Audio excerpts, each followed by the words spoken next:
I love it. Radiopirate.com. Radio Pirate.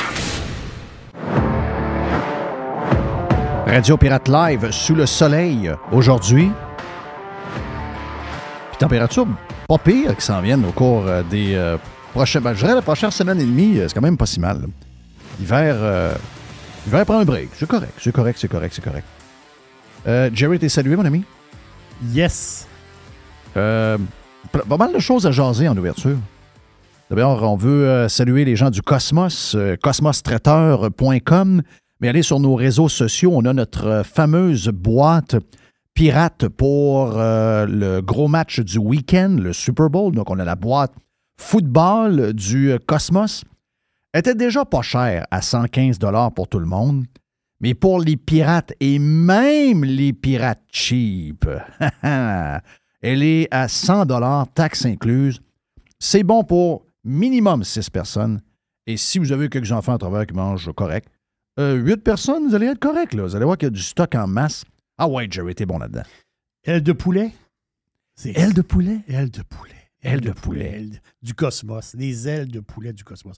Les mini tacos au poulet, macaroni au fromage. Avec bacon! Bacon! Les doigts de côte levée. On dit des doigts de côte levée parce que c'est des côtes levées qui sont coupées. Exact. Côte levée du Cosmos, je l'ai dit hier. Là. Oui. C'est... on n'en parle pas assez.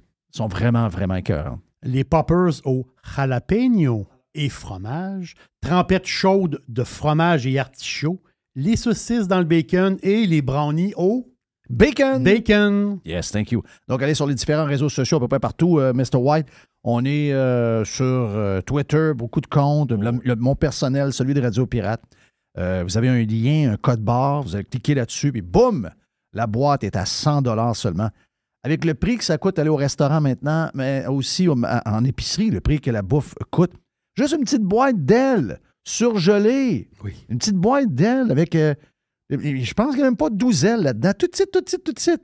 Ça coûte 13 $. Oui. C'est malade. Une pièce l'aile. Hey, une des affaires frustrantes, c'est vraiment quand on achète une boîte de ribs. Tu sais, la boîte là, qui est à 13,99, des fois, elle vient à 9,98. Les ribs cuites, là. Avec la sauce toute, là. Sa boîte est grosse de même. La boîte est grande de même aussi. Là, tu sors ça.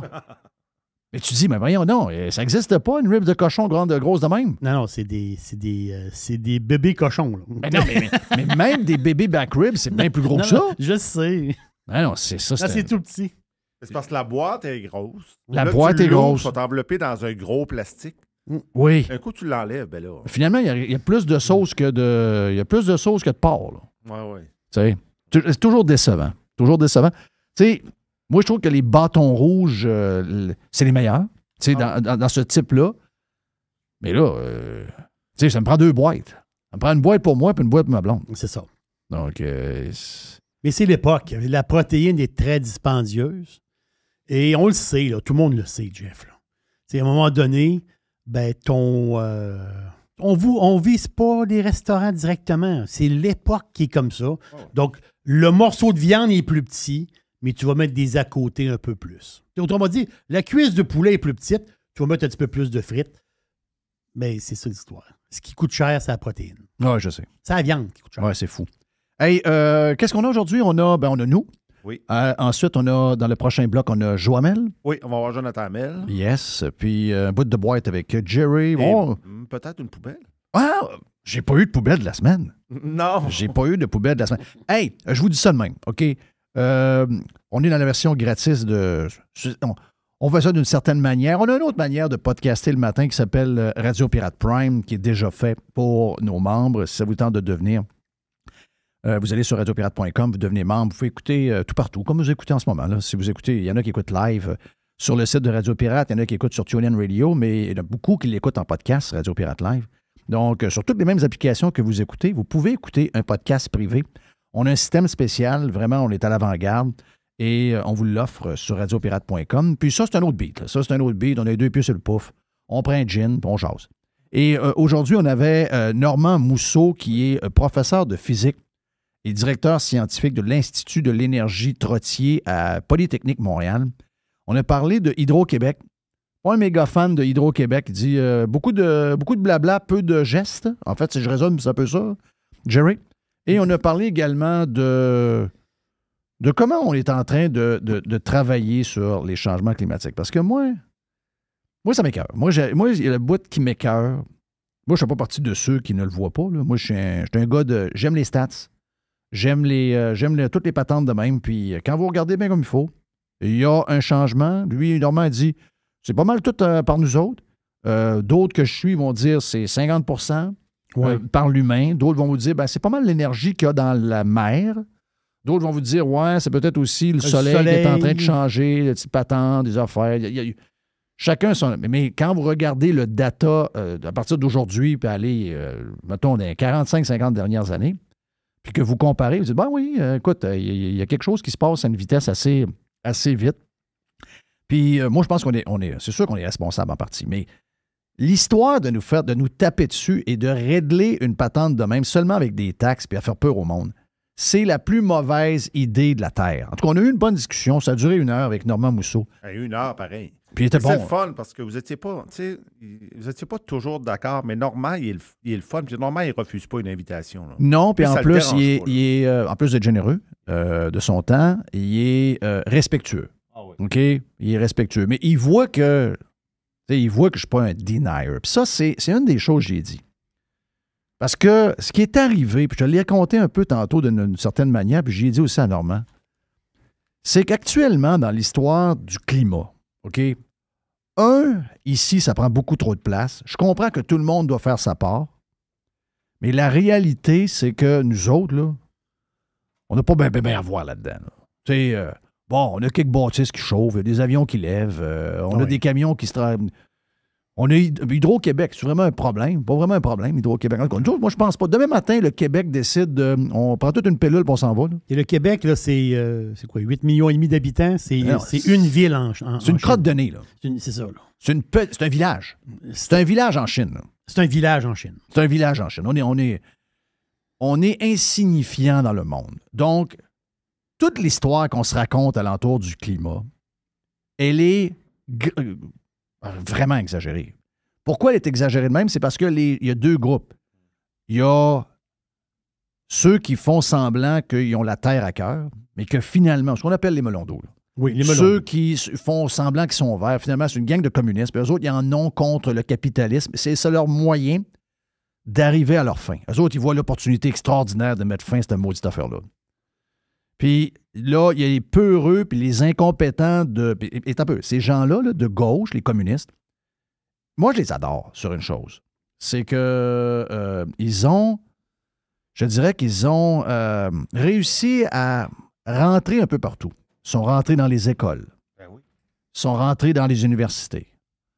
Ils ont pris le contrôle des médias. Sont-ils organisés? Hein? Ah, ils sont extraordinaires. Puis ils sont pas nombreux, hein? Ils sont pas si en nombre. Tu sais, on est 8 millions. Ils sont probablement pas plus que 700 000. C'est beaucoup. Mais je veux dire, c'est pas. Tu sais, des fois, on dit, il y a un fonds communiste. Mais moi, je parle des vrais de vrais. Là. Les gens qui sont prêts à le faire pour vrai. Il y en a qui sont communistes.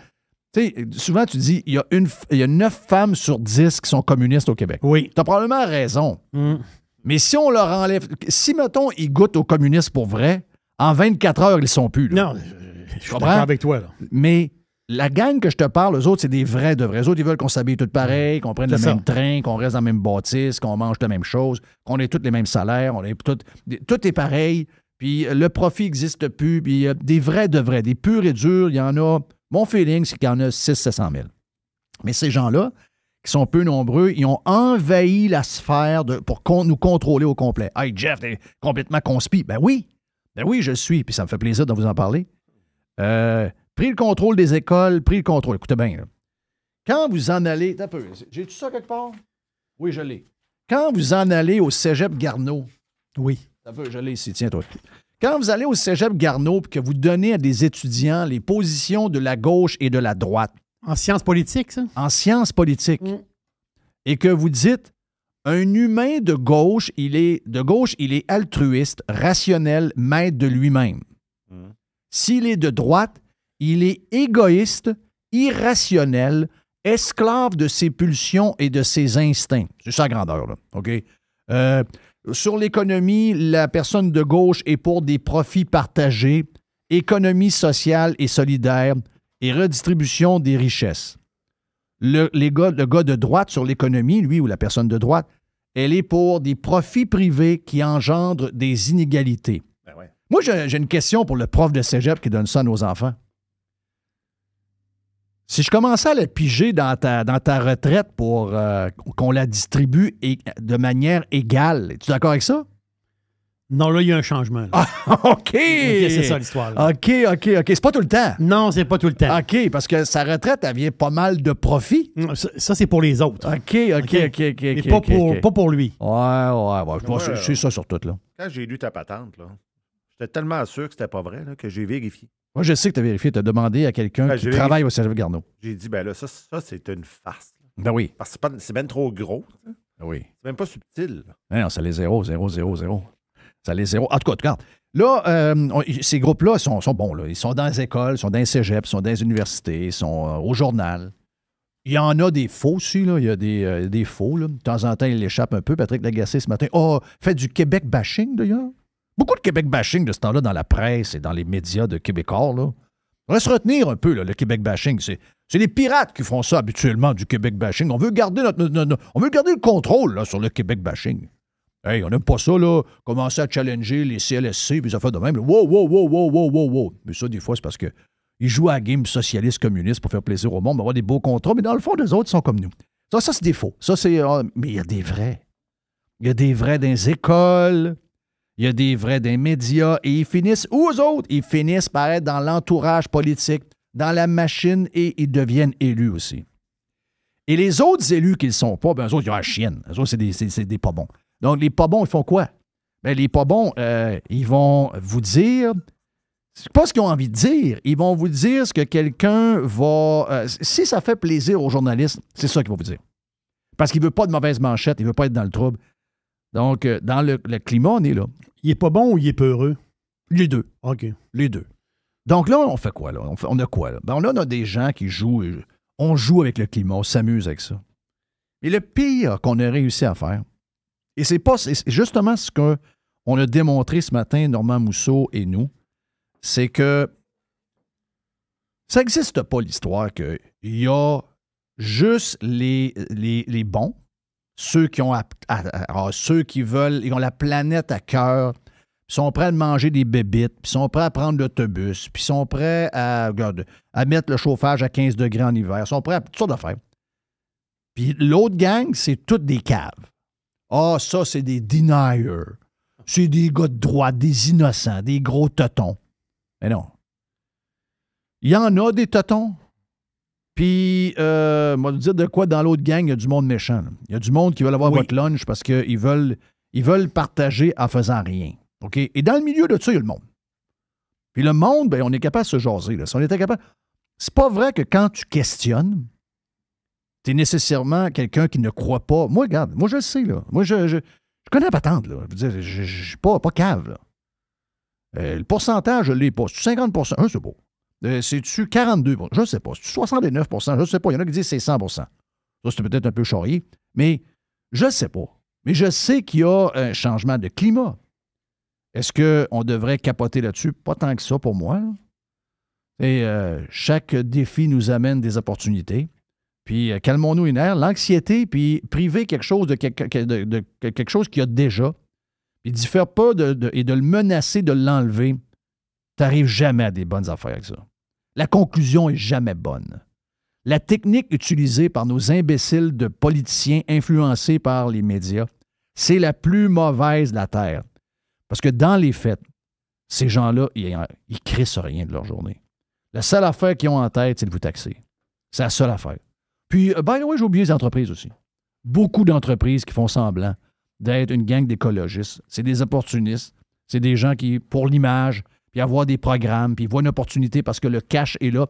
Quand on vous taxe, on vous enlève des milliards dans vos poches, puis que quelqu'un dit « moi le donner à du monde », les plus wise savent qu'on suit toujours où est l'argent. Oui, c'est ça. Tu sais? Oh, oui. Donc, ça, c'est de la belle hypocrisie. Parce que le boss de l'entreprise, il y a un jet privé, il y a 7 maisons, puis il y a 14 chars. Donc, faites-vous pas trop influencer par ce genre de patente-là. Puis à travers ça aussi, on prend des décisions connes. Je ne sais pas qui j'ai vu qui a annoncé des profits records encore hier pour le pétrole. Il y en a un autre, une troisième cette semaine. Des profits records. On parle des milliards et des milliards et des milliards. Nos innocents qui gèrent nos fonds de pension se sont retirés de ça pour s'en aller dans une crosse de panneaux solaires en Inde. Quand même spécial. Quand même spécial. Mais tout ça pour vous dire que moi, je suis ouvert à ça. Puis c'est pas vrai qu'il y a les bons et les méchants. Les bons, c'est souvent du monde, finalement, pas si bon que ça. Puis c'est surtout des gens qui ont un crédit d'agenda. Là. Tandis que les innocents, ce sera ceux-là qui posent des questions, ben, on va vous dire de quoi? Poser des questions, c'est pas mauvais. Ah oui, mais quand tu poses des questions, tu soulèves l'intérêt de certains, puis là, ben après ça, ils prennent ce que tu as dit, puis ils font circuler ça, puis après ça, ça devient de la fake news. Puis là, la fake news, ça fait des choses terribles, et la mauvaise information, etc. Est-ce que la bonne information pas publiée, ça devient de la fake news? Je pense que oui. Y a-t-il un sujet à date dans la COVID où les gens qu'on a considérés comme étant des conspis et des méchants, mais que nous autres, on savait que c'était juste du monde, un peu Thomas qui pose des questions? Je vous dis ça de même. Là. C'est juste que ça fait 4-5 jours que j'essaie de voir si les médias du Québec vont embarquer dans la patente.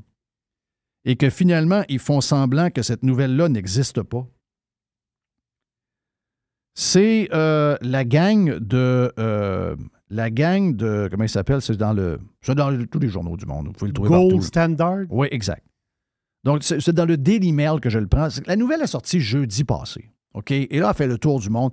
Aucune nouvelle encore publiée. J'ai vérifié. Rien en français, nulle part, sur Gold Standard. Qu'est-ce que c'est Gold Standard, Jerry? Je crois qu'eux autres, ils ramassent des données, ils font des statistiques. Donc, c'est en médecine, c'est ça. Ils vont prendre plein de données, de statistiques, puis On me dit que dans le domaine de la santé, ceux qui aiment le data capotent au Québec sur Gold Standard. Mais pas là. Là, il y a... Gold Standard, pas cette semaine. Là. Pourquoi? Parce que Gold Standard ont fait le tour de 78 études où 1 million de gens ont participé à travers le monde. Et là, on a le résultat sur est-ce que les masques ont changé quelque chose? C'est plate, hein? C'est plate de revenir là-dessus, mais il faut le faire. Parce qu'on s'est fait traiter de tous les noms. Et encore une fois, on avait raison sur un autre point. Les masques, c'est de la marde. Si vous avez un masque... C'est Gold, c'est pas Jeff, là. C'est pas Radio Pirate. Ça, c'est là. toutes les études qui ont ramassé à travers le monde entier. Exact. Gold Standard dit le masque bleu, là, qu'on voit, là, que des gens ont encore. La COVID, c'est un test de QI, vous le pensez pas, là. Ce fameux masque-là là, qu'on a acheté, on a vu partout à terre. Si quelqu'un a un masque, si quelqu'un n'a pas de masque, si dans la pièce, il y a soit la COVID ou soit un autre virus, comme, mettons, la grippe ou un autre virus, là, celui qui a un masque a 5% de chance de moins d'attraper le virus par rapport à l'autre. 5%. Si tu lui mets un N95 au lieu du bleu, ça monte, c'est 30% meilleur que le bleu. Ça donne 6,5% de protection. On s'est fait avoir. On s'est fait avoir avec tout. Lavez vos dessus de pied, lavez vos mains, lavez les légumes, allez pas ci, allez pas ça. La baleine a la COVID. Le feu de forêt est causé par la COVID. Les masques vont vous protéger. Mettez des policiers. Prenez tel vaccin. Si vous ne le prenez pas, vous crissez dehors. Si vous arrivez de voyage, on va vous enfermer dans un hôtel 14 jours. C'est toute de la folie. Là. De A à Z, Et ça vient de finir. Là. Imaginez-vous les conclusions pour les gens honnêtes qu'on va pouvoir faire et tirer dans 10 ans. Ça va être un bilan épouvantable pour les Legault, les Trudeau, le gars de l'Ontario, la bonne femme en Nouvelle-Zélande, le gars avec les cheveux mélangés puis le linge froissé en Angleterre. C'est toutes des affaires qui vont vraiment mal vieillir. C'est pas moi qui le dis. C'est Gold Standard. Et on me dit que la communauté du milieu de la santé au Québec capote sur Gold Standard. Mais pas, comme par hasard, pas cette semaine. Pas cette semaine. Pas cette semaine. Mais c'est un résumé de tout ce qui s'est fait un peu à travers le monde. Exact. C'est incroyable. Hein? Et voilà pour notre ouverture d'aujourd'hui. On a Joe Hamel qui est stand-by. La boîte à Jerry va suivre. Et peut-être, oui, une petite poubelle.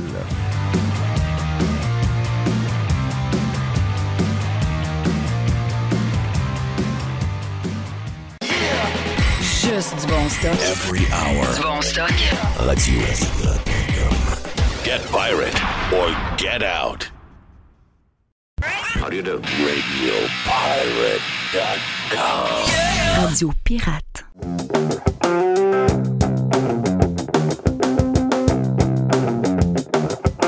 Dans quelques instants, la boîte avec Jerry. Mais avant la boîte, on va parler bien sûr de cette histoire triste du côté de Laval ce matin qui est arrivée aux alentours de 9h, 9h30. Plus de détails dans quelques minutes. Mais pour l'instant, on est avec Joe Hamel qui d'abord, le fan numéro 1 des Sabres de Buffalo. Je me demandais un peu ce qui s'en allait avec ça. Même si on avait un joueur spectaculaire, spectaculaire. Écoute, moi, quand j'ai vu Thompson, même en début de saison, je me suis dit, qu'est-ce que c'est ça, ce grand cheval-là? Et c'est le genre d'équipe que si ça tient en série, je ne vais pas y pogner. Là. Moi non plus. Non, puis écoute, j'avais partagé d'ailleurs dans notre group chat un graphique assez intéressant qui montrait la progression de Tage Thompson à un âge. Parce qu'à 25 ans, c'est rare que tu aies une progression explosive. Dans le début de la vingtaine, généralement, on sait quel genre de joueur que tu es. Et lui, il a vraiment défié tous les pronostics en étant un joueur mieux que la moyenne en général dans la début vingtaine. Et d'ailleurs, plusieurs contestaient le contrat qui a été signé l'année passée avec les Sabres de, je pense, 50 millions. Ils disaient, oui, on s'est ben trop. Alors que on voit comment on commence à voir l'impact. Et je disais également, le coach actuel, Granato, a vu Thompson évoluer, je pense, dans l'équipe de développement US. Donc, il savait un peu, je pense, de ce qu'il était capable. C'est un bon kid. Je le regardais en entrevue, tout ça, très tranquille, malgré ses 6 pieds 7, tout ça. Là, quel ça monstre. n'a pas l'air d'être une brute, un gars qui est très intelligent.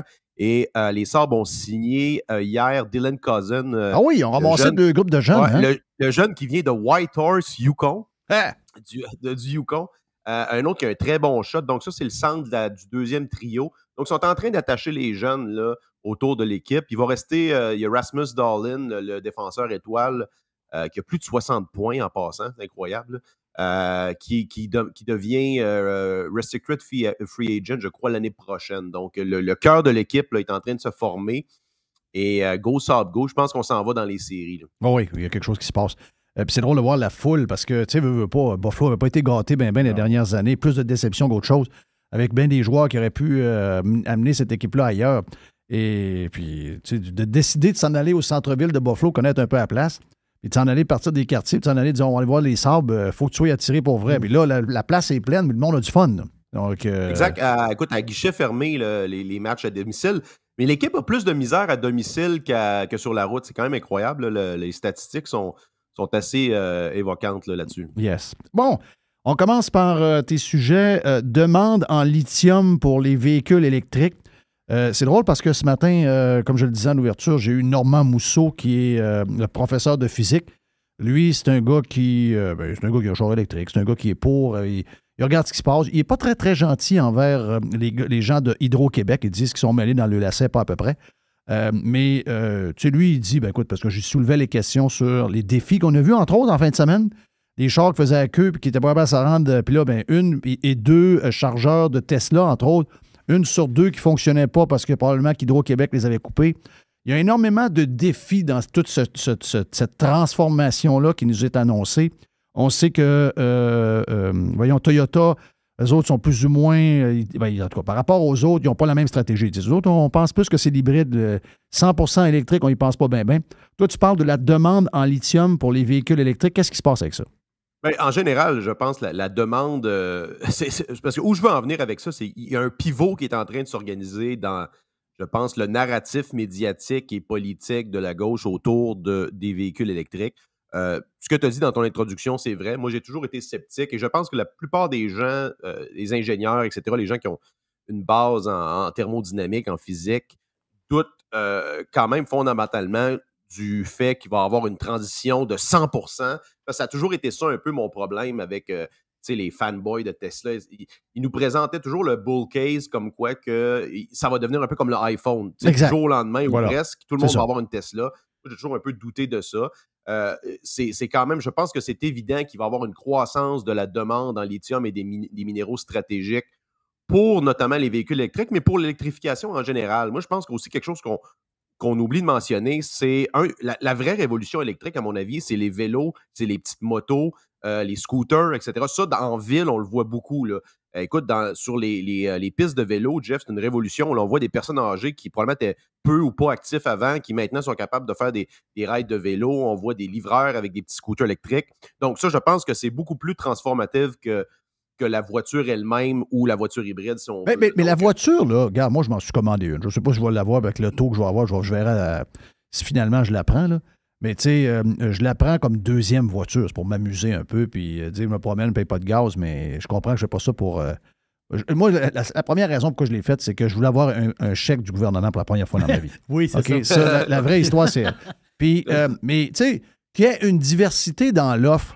Moi, j'aime pas aller j'aime pas aller à la station d'essence puis donner 80$ à chaque fois aux pétrolières et surtout donner 40$ là-dedans au gouvernement que je sais qu'ils vont en brûler. Ouais. Donc, la diversité, je suis pour ça. Ce que je trouve cave, c'est de penser que tout va devenir électrique. C'est ça que... je vois pas comment ça peut arriver. Je vois pas comment les camions... Non, exact. Puis c'est plus que ça. On parle des avions. Tout ça, les trains, je pense que ça fait un certain sens. Je veux dire, un train, c'est quand même plus facile d'alimenter ça en électricité que des millions de véhicules mobiles qui doivent s'arrêter à des centaines de millions d'endroits différents, là, individuellement, on s'entend. Donc, la logistique derrière ça est extrêmement complexe. Et si je reviens à ce que je te dis, parce que derrière ça, et c'est là qu'on voit un peu le fondement anti-développement et anti-décroissance de, je pense, la gauche radicale qui est maintenant incrustée même dans les partis plus centristes, mais aussi certainement dans les médias. On commence à voir justement la réalisation que le rêve du tout électrique va demander énormément de ressources. Nous autres, on est au centre de ça. Tu sais, notre groupe minier, d'ailleurs, on a une de nos entreprises qui possède plus de 50 000 hectares de claims miniers au Québec qui sont liés potentiellement au lithium. Donc, on est directement lié à ça parce qu'on croit que la demande va augmenter non seulement dans le lithium, mais dans le nickel aussi. Donc, Mosaic, qui est une entreprise qui fait bien depuis le début de l'année. Ça fait 6 mois qu'on est en train de se positionner là-dedans. Mais sans nécessairement qu'il y ait une transition complète, il va quand même avoir, je pense, une augmentation de la demande. Mais là, ce qui est dangereux, je crois, c'est de voir qu'il y a un pivot, et dont un article de Radio-Canada hier qui met en garde contre une pénurie imminente. Donc ça, ce que ça va faire, c'est qu'évidemment, le coût des matières premières devrait augmenter. Eux autres, ils disent le prix des véhicules va exploser. Au contraire aussi, il peut y avoir une plus grande exploration pour les minéraux en tant que tels, une plus grande production. D'autres, c'est toujours à sens unique, leur conception économique des ressources naturelles. Mais en partant, Joe, du lithium, il y en a beaucoup, ça boule. Qu'est-ce qui...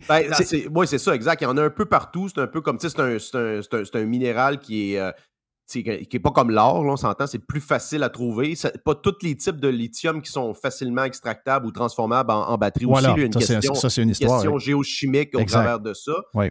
Par contre, au Québec, on est une terre de ressources. Il y a réellement une ruée vers l'or actuellement dans le nord du Québec. Jerry, tu regarderas l'entreprise Patriot Battery Metals, PMET, P-E-M-E-T. L'entreprise est passée de 15 cents au début 2022 à, sais-tu combien cette semaine? Combien? 17 piastres. Ah, si boire. Écoute, je te confirme qu'au Québec, et même des gens de Québec, il y en a qui font des dizaines de millions avec ça. Donc, au Québec, il y a des impacts majeurs, non seulement au niveau des actionnaires, mais ça crée aussi un boom minier au niveau des services, des travailleurs, etc. La compagnie, d'ailleurs, la CFO, c'est une femme bien connue dans l'industrie minière au Québec. Le directeur des opérations, je pense que c'est un Québécois aussi. La compagnie elle-même, Jeff, c'est un groupe australien ou c'est dans l'ouest du Canada. Mais bref, où je voulais en venir, c'est qu'il y a une course, il y a une ruée vers l'or vraiment autour du lithium et des métaux critiques, particulièrement dans le coin de la baie James. Et ça, c'est une bouffée d'air frais pour l'industrie minière au Québec. Parce que malgré, l'or est un peu, tu sais, j'en ai parlé souvent, l'or est décevant depuis 2 ans, dans le sens où, dans un environnement inflationniste, une incertitude avec les banques centrales, on s'est toujours fait dire que l'or allait exploser dans un contexte, même en plus, ajoute à ça le risque géopolitique d'une potentielle troisième guerre mondiale. C'est bizarre là, que l'or réagit à rien de ça. Là. Exact. Fait que, tu sais, il y a comme un peu une déception à ce niveau-là, puis il y a quand même tu sais, je lis, moi, tous les jours, d'excellents résultats de quelques groupes miniers, puis il y a peu d'impact, je te dirais, dans le marché. Ça impressionne plus, à moins de trouver un énorme gisement. Inévitablement, ça va revenir, je pense, puisque l'or, ça demeure, c'est l'ultime métal, si on veut. Donc ça, je ne suis pas inquiète que l'or va revenir. Mais où je voulais en venir, on fait toujours des grosses parenthèses, mais où je voulais en venir, c'est que quand tu lis l'article, tu te rends compte qu'ils sont en train de pivoter sur le fait qu'ils se rendent compte que la totale transition est impossible pour différentes raisons. Mais là, ils sont en train de... Puis ça, on l'a toujours calé, je pense. C'est que l'ennemi, ça va maintenant devenir l'auto-solo. C'est l'auto. Pas l'auto électrique, c'est en train de devenir l'auto-solo. Ben oui, ça, c'était sûr. Que l'histoire du char électrique, c'est un saut dans le milieu de la rivière pour aller l'autre bord. Là. Exact. Puis là, ajoute à ça le fait qu'Elon Musk, qui est comme un peu le porte-étendard du véhicule électrique, est devenu l'ennemi public numéro 1. En plus. Il y a différents facteurs qui font en sorte que l'auto-solo, et même électrique, deviennent l'ennemi. Mais tu lis leurs arguments. D'ailleurs, il y a toute l'histoire de la rationalisation de la consommation d'énergie. Il y a l'histoire de l'impact, justement, environnemental de la production de ces métaux-là, qu'on a toujours dit en passant. Si vous voulez tout électrifier, il y a une demande énorme en extraction de minéral qui va être nécessaire. Donc là, on dirait qu'on a une réalisation autour de ça, mais surveillez ça, le fait que, justement, le pivot autour de l'auto-solo. Et ne vous surprenez pas de voir, je t'ai parlé tantôt, là, d'ailleurs, il y avait 2 articles, en fait, dans les 7 derniers jours, dans Le Devoir et dans la presse, sur les projets là, de lithium au Québec, comme quoi il n'y avait pas d'acceptabilité sociale. Ne vous surprenez pas de voir une opposition grandissante au Québec contre ça. J'espère, vous savez que je ne suis pas le plus grand fan là, du gouvernement de la CAQ et de Fitzgibbon, mais au niveau du développement des barrages et tout ça, je pense qu'il est beaucoup plus au niveau du côté du développement que de tout arrêter. Donc ça, là, j'espère que le gouvernement va être en mode développement pour ce secteur critique. C'est des dizaines de milliards là, au Québec. C'est plus gros que bien des secteurs. C'est plus gros que l'intelligence artificielle. C'est plus gros que la technologie au Québec. C'est énorme, là, le mini au Québec. Ça vive des régions au complet. Ah oui. Donc, j'espère que le gouvernement va être sensible au développement sans nécessairement s'impliquer directement, mais ne pas écouter les prophètes de malheur. Parce qu'on sait comment ils sont sensibles. On sait comment ils sont sensibles avec ce qui se brasse dans les médias. Maintiennent le fort là-dessus. Exact. Mais juste un petit mot de même sur l'auto-solo. Enlève les clés de grand-papa qui a 85 ans. Qu'est-ce qu'il va te dire, grand-père? Il va te dire qu'il perd sa liberté. Le symbole de la liberté, c'est la voiture.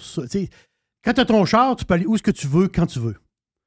Tandis que cette semaine, quand tu n'as plus de char, c'est ça. Quand tu n'as plus de char, c'est quoi?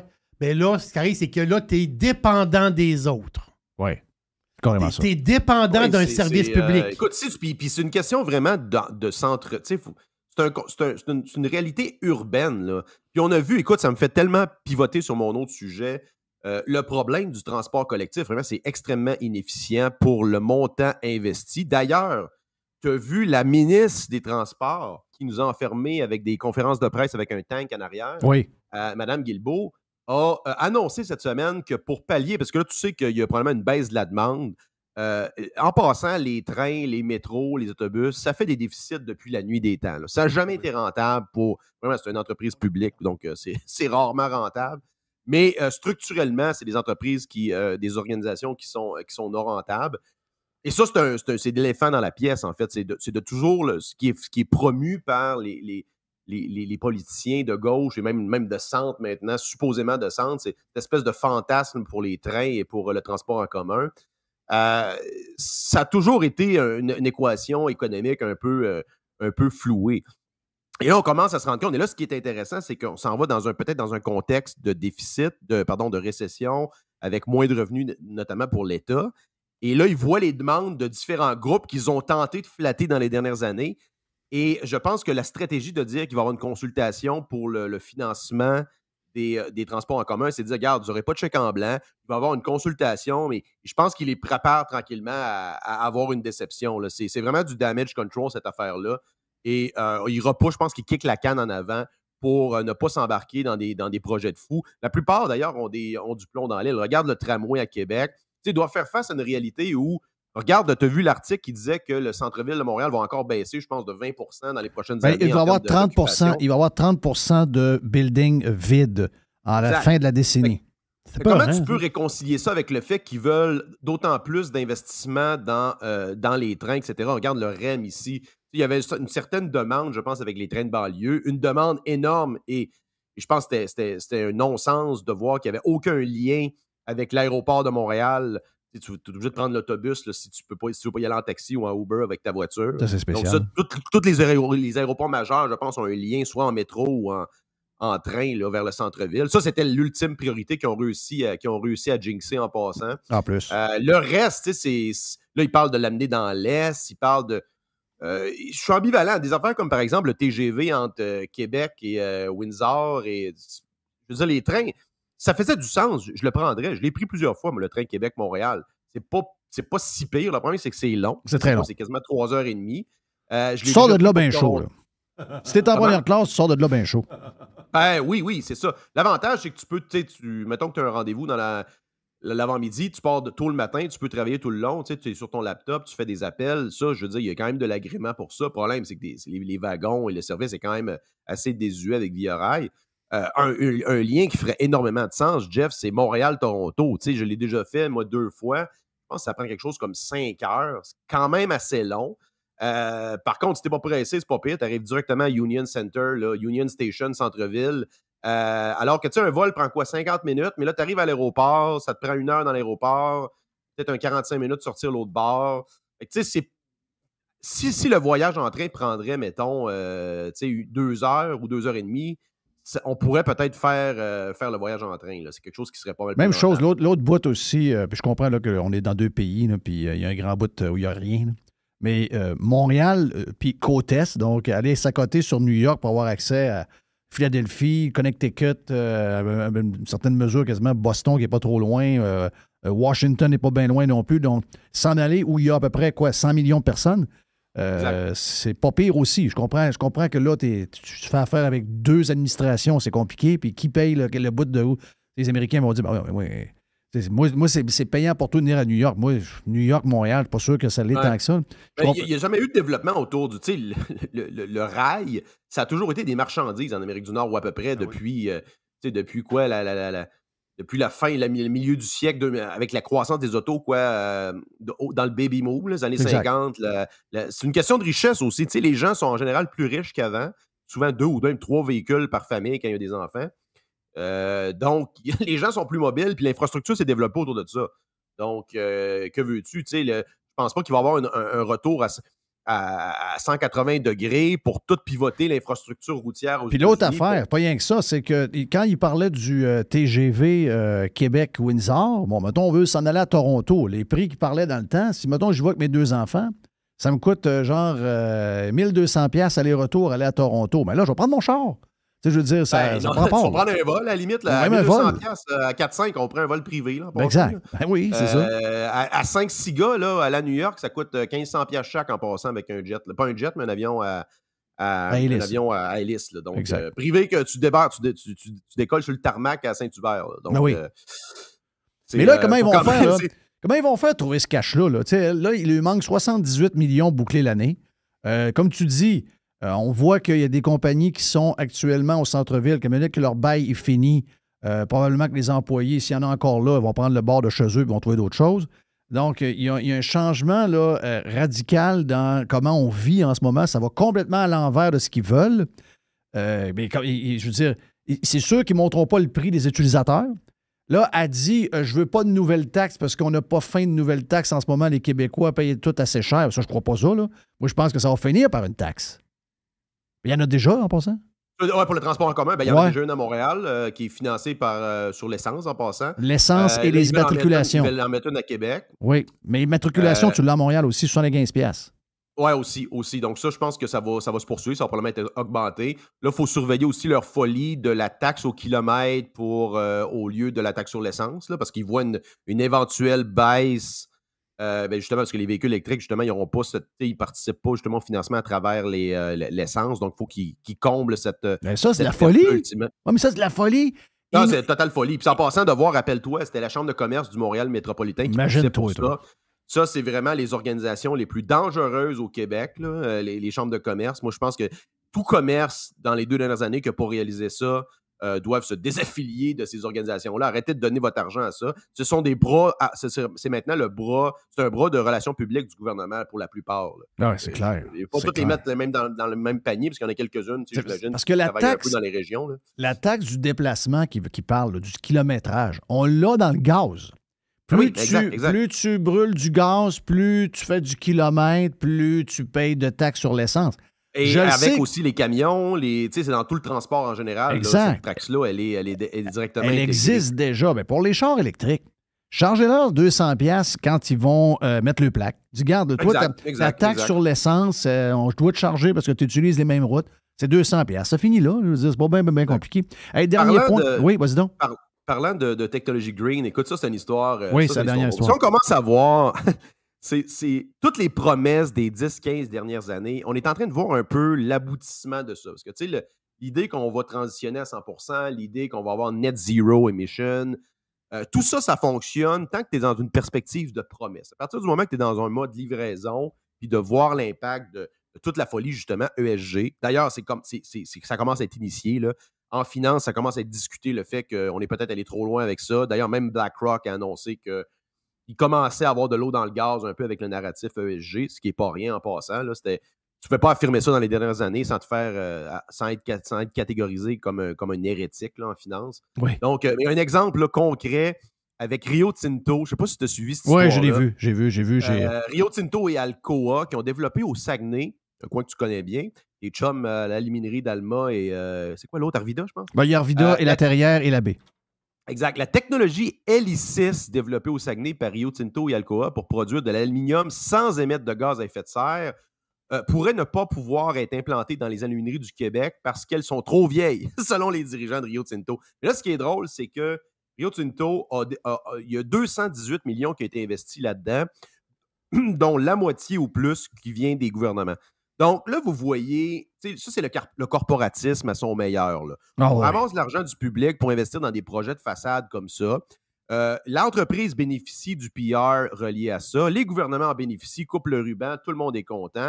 Mais au final, si ça avait été vraiment 100% une décision privée, tu penses-tu vraiment que Rio Tinto aurait investi là-dedans en sachant très bien qu'elle ne peut pas implanter la technologie dans certaines de ses alumineries les plus majeures dans sa compagnie, dans l'entreprise, qui sont situées au Québec, au Canada également. Jamais ça serait arrivé. Jamais. Puis là, c'est toujours des investissements qui sont distorsionnés par l'intervention de l'État, par le fait qu'il y a de l'argent public qui arrive out of nowhere. Tu sais, 1 pour 2. Tu mets 100 millions, tu as un autre 150 millions qui arrive. Fait que tu as un levier incroyable, en plus de l'inquantifiable, je te dirais, l'impondérable, qui provient en termes d'impact, entre guillemets, ESG. Et un plus petit compétiteur n'a pas accès à ce genre de levier-là, n'a pas accès à ce lobbyisme-là auprès du gouvernement. Donc, c'est ça qu'on doit réaliser en termes d'intervention de l'État à travers ces technologies-là. Il n'y a rien d'organique là-dedans. Il n'y a aucune demande ni volonté organique des entreprises de faire ça. C'est 100% distorsionné par l'intervention des gouvernements. Et en plus, rajoute que de voir la patente entre le gouvernement dit « Oh non, ça va bien, on avance, puis vous allez voir, on va s'en servir. » Ben là, parce que de l'autre côté, la Rio Tinto dit « Ben nous autres, si on voulait implanter ça, il faut fermer une de nos usines. Mettons, on prend la Terrière, qui a 20, 22, 25 ans après. On prend la Terrière, on la ferme 2 ans. Donc, tu prends les employés, 2 ans, ils n'ont pas de job, là. Hein? Oui, il faut qu'ils ferment l'usine au complet. Pour héberger le développement de cette technologie-là, parce que tu peux pas implanter ça parallèlement pendant que tu fonctionnes. Il faut que tu la fermes carrément. C'est de la pure folie. Puis si un jour ça marche, Rio Tinto va prendre ça, ils vont ouvrir une nouvelle aluminerie à Dubaï, puis ils vont prendre ce procédé-là qui a été payé par nous, puis ils vont dire, ouais, finalement, ça coûte pas cher, ça fait bien. On va fermer celle d'Arvida, elle est trop vieille. C'est le genre de patente de même qui reste d'arriver. Hey, petite parenthèse, tu sais que l'histoire du développement de l'électricité, ça c'est fascinant, je suis tombé un peu là-dedans dans les 4-5 dernières années quand on regardait le mining Bitcoin vraiment en profondeur avec l'implication que ça avait en demande d'énergie avec les États, etc. Tu sais que le développement exponentiel de la technologie du développement de l'aluminium par électrolyse, c'est directement lié avec l'abondance d'énergie. Et pourquoi ça s'est développé au Saguenay? Pourquoi ça s'est développé notamment en Islande? C'est quand tu as une abondance d'énergie, un surplus d'énergie que tu n'es pas capable d'exporter, c'est-à-dire que soit que tu es enclavé, comme par exemple l'Islande, là, c'est une île, tu ne peux pas construire des lignes vers l'Angleterre, etc., ou au Québec, on n'avait pas le réseau à l'époque qu'on a aujourd'hui vers les États-Unis. Bien, la meilleure façon d'emmagasiner ou de profiter, de monétiser cette énergie-là, c'est de la mettre dans l'électrolyse pour la production d'aluminium. Donc, c'est comme un dévidoir de surplus d'énergie pour produire justement cette ressource-là. Et c'est pour ça que ça s'est développé dans le nord du Québec, notamment au Saguenay, Côte-Nord, aussi dans l'ouest de la Chine, d'ailleurs. C'est assez fascinant. C'est pour ça que tous les mineurs chinois de Bitcoin étaient dans l'ouest de la Chine au début. C'est qu'ils avaient développé des dizaines et des dizaines de centrales au charbon pour alimenter des fonderies, des productions d'aluminium. Mais quand le marché a crashé au début de 2010, et il n'y a aucune de cette production-là qui a eu lieu. Donc, il y avait un paquet d'usines au charbon qui fonctionnaient à peu près pour rien. Donc, il y avait un incitatif justement pour les mineurs d'aller là. Donc, c'est important de voir les fondements historiques et économiques de la production de ça. Ça provient de l'abondance d'énergie qu'on a au Québec. Il ne faut pas oublier. Oui, mais là, mais tu disais tantôt, tu parlais du pivot des médias sur les véhicules électriques, puis que pour faire la promotion démolir l'auto solo. Ben, là, as-tu remarqué aussi depuis l'histoire d'Hydro-Québec qu'on veut des nouveaux barrages, puis qu'on a des défis. Là, tu vois que la gauche montréalaise et les médias montréalais sont en train de cracher sur l'industrie de l'aluminium.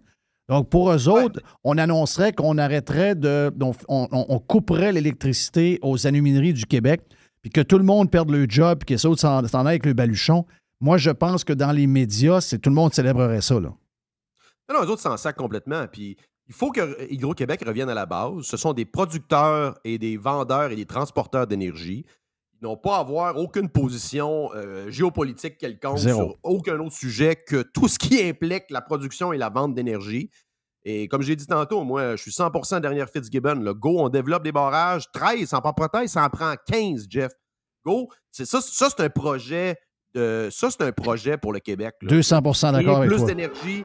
Ah oui, les jeunes dans le Nord, tout le monde va faire de l'argent, on va créer de la pérennité. C'est comme ça là, que le Québec s'est développé. Ben oui, il parle d'avoir des jobs à 100 000. On veut des jobs. On veut 100 000? Jobs. Ben oui. 250, 300 dans le Nord. Exact. Go for it, Exact. Thank you, man. Joe Hamel était avec nous autres pour le fun. Oui, go South, go. On s'arrête, on va vers la boîte à Jerry, puis il y a la poubelle à Jeff après.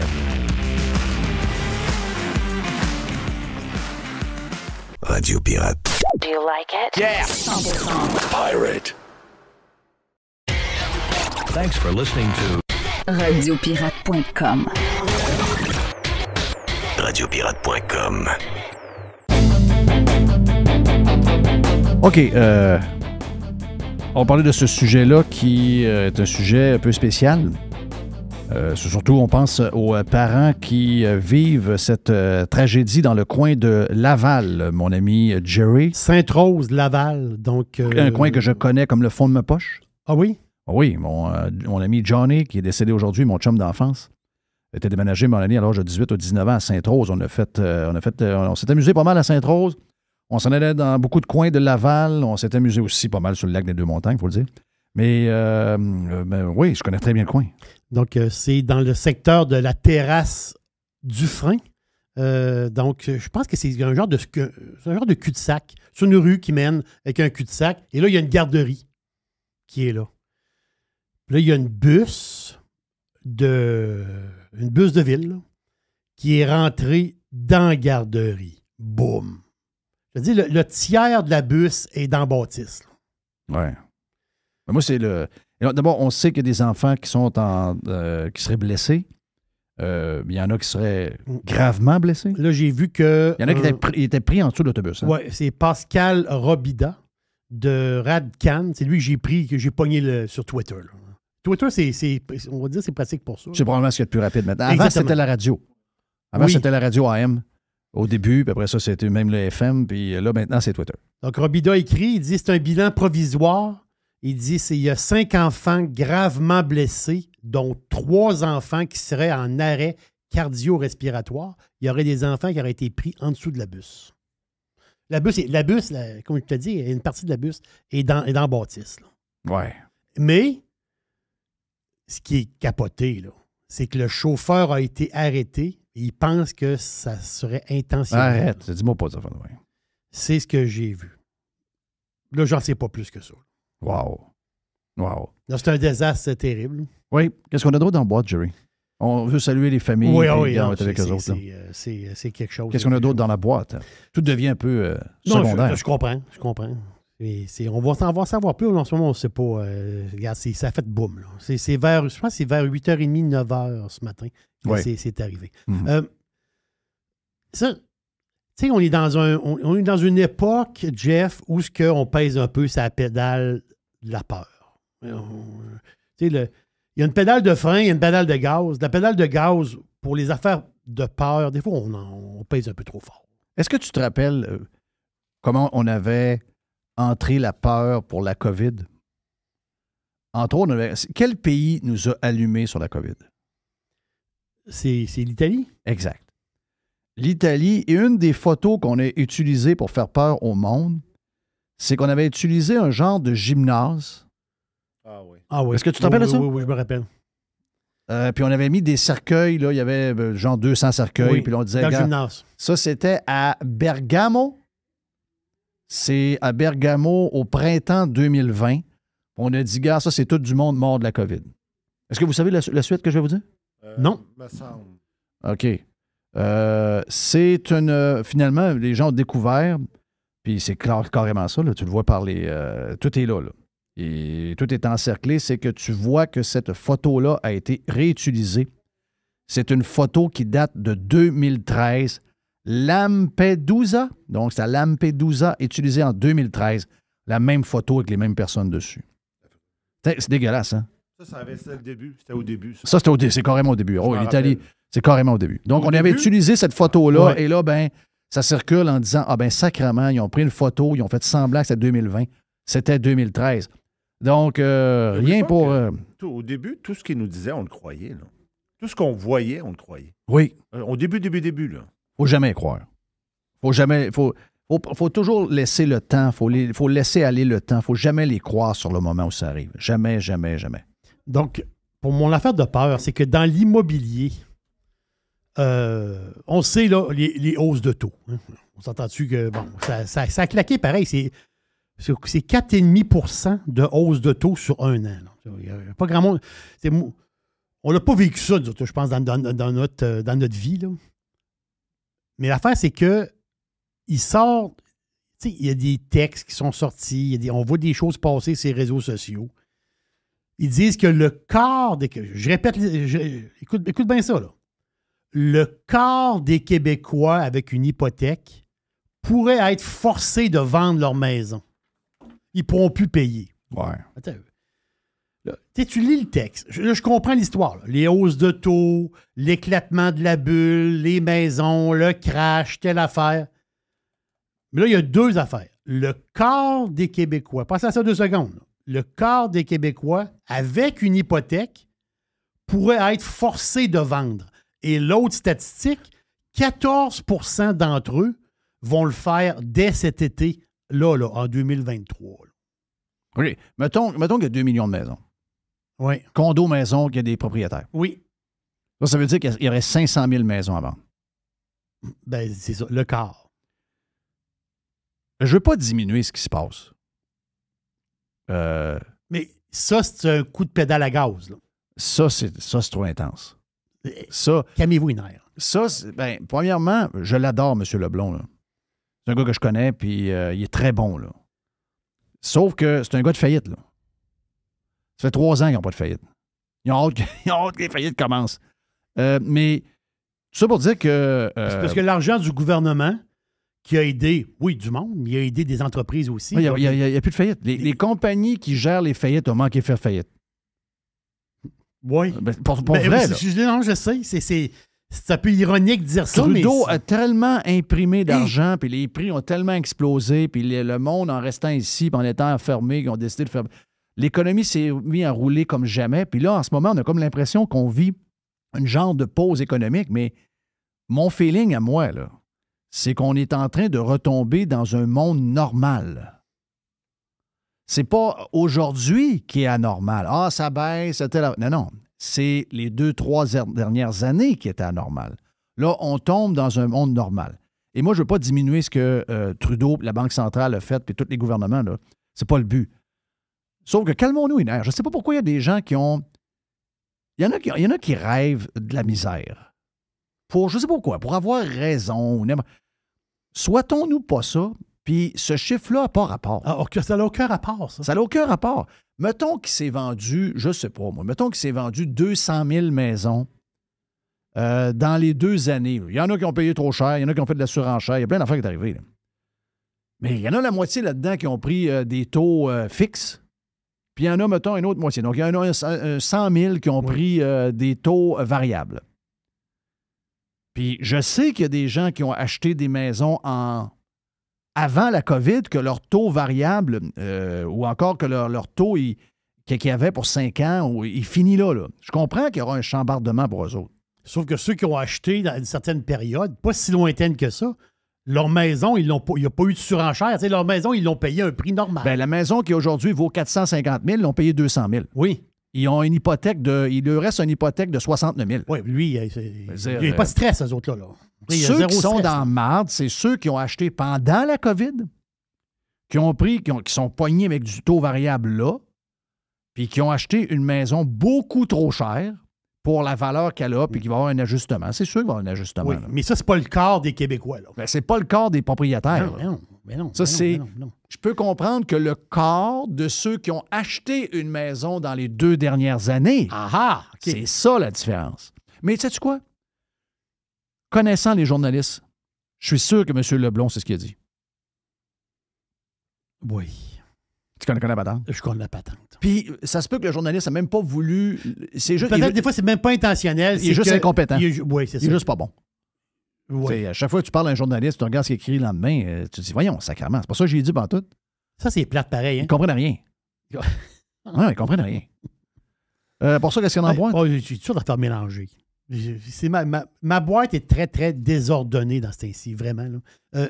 J'ai vu ça. On dirait que tu veux concurrencer la poubelle. Ouais, c'est bizarre, ça. Mm-hmm. Ouais. Quand c'est le désordre... Dirty box. C'est parce que toute ta boîte était rangée. Moi, j'ai une poubelle où on garage tout dedans. Puis là, on dirait que tu... Ouais, c'est ça. Je prends mes aises. Ouais, je prends mes aises. Exact. Hey, l'histoire de... Ça, c'est comique. Je ne sais pas si c'est vrai, là. C'est une patente... Non, mais c'est de même. Aujourd'hui, c'est comme ça. Tu vois quelque chose, est-ce que c'est vrai?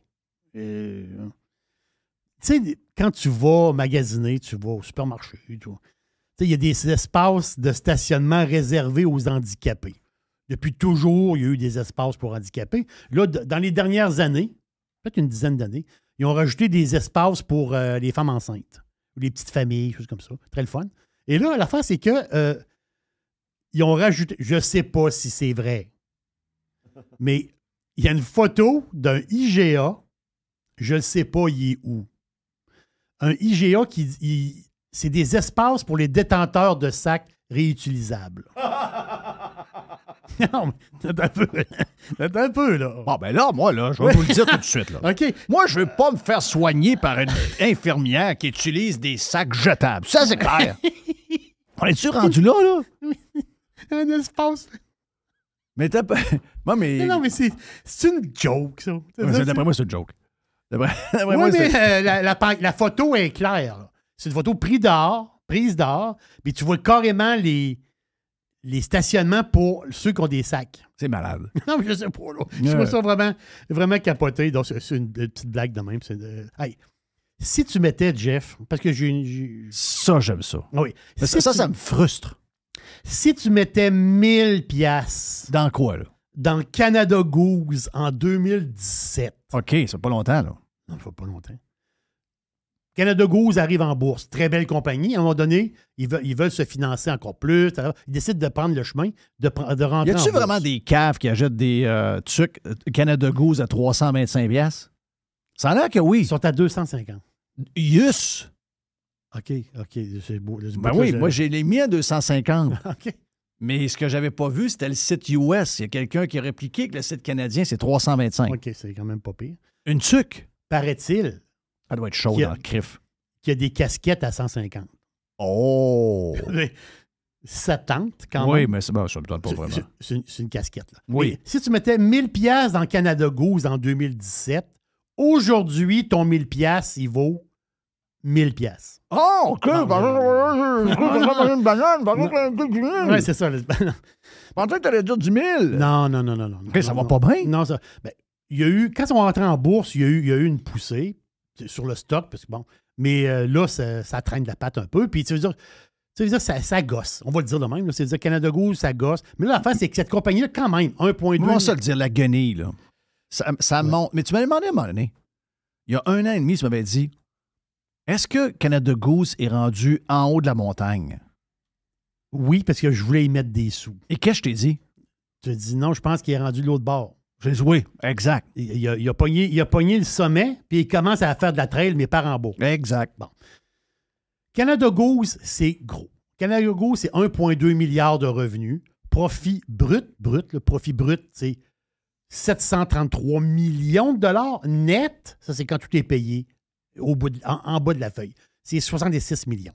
Canada Goose, c'est une compagnie rentable, profitable.